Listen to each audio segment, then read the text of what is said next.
To me, she was a good all-around Montana kid, you know. I mean, she tried all the stuff. She tried the skiing. She loved to go hunting, you Yeah. know. She loved to go hunting. She'd go out, pretty hardcore, but then we'd always have to take a pause afterwards for the photo shoot. So she'd have to fix her hair Put a and, little lip put gloss a lip on. gloss on and do all the stuff. So she was really, I mean, she truly was, to me, kind of an all-around Montana girl. It's a good day for a good day, something that Sage Lindsay, a born and raised Montana girl, lived by. She always, from the get-go, always super academic. Things had to be not just an A, not an A minus. They had to be A plus. From singing in the choir to excelling in her academics and to the gymnastics floor, Sage approached everything in life with tenacity and ferocity. And she Salt has, of the earth. she has such a great attitude about everything. I mean, everything was positive. Sage made connections all around the state, but one unlikely bond that was formed was between her and a Palomino named Ranger. Look at this handsome boy. He was a little naughty. He was naughty. He was still naughty, but he wasn't as naughty with her. And they just had a connection. And we all saw the connection. Although Ranger wasn't her horse, the bond that the two had was undeniable.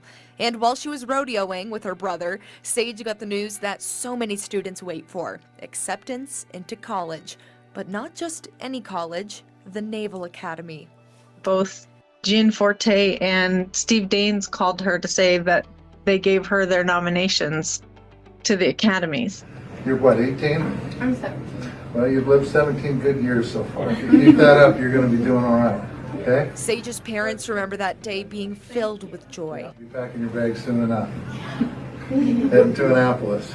So. But it was also the unknown start of a fight against cancer. And that is how we discovered that she had cancer, is because she's working hard to get all this stuff for the Naval Academy. At the age of 17, Sage was diagnosed with cervical cancer. Shortly after, the family flew to Seattle for a more intensive exploratory surgery. And they took us out in the hallway to tell us, this is spread everywhere.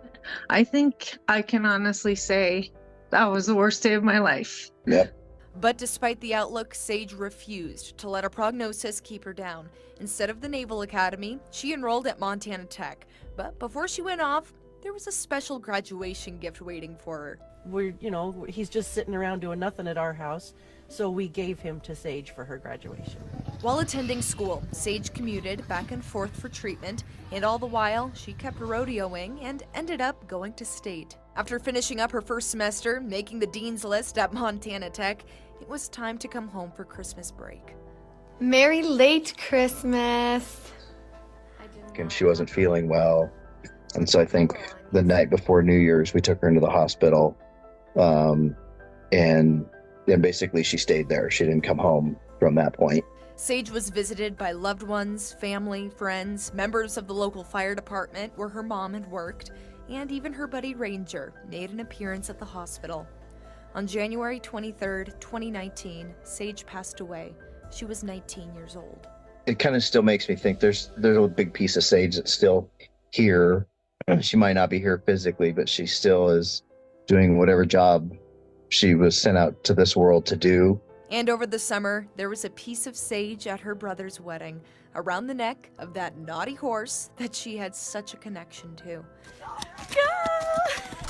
Although Sage's smile and laughter can no longer be seen, her presence can be found all over Montana, from scholarships that bear her name to a chairlift in downtown Bozeman that shares one of her favorite sayings: "It's a good day for a good day." In Bozeman, Jane McDonald, MTN News.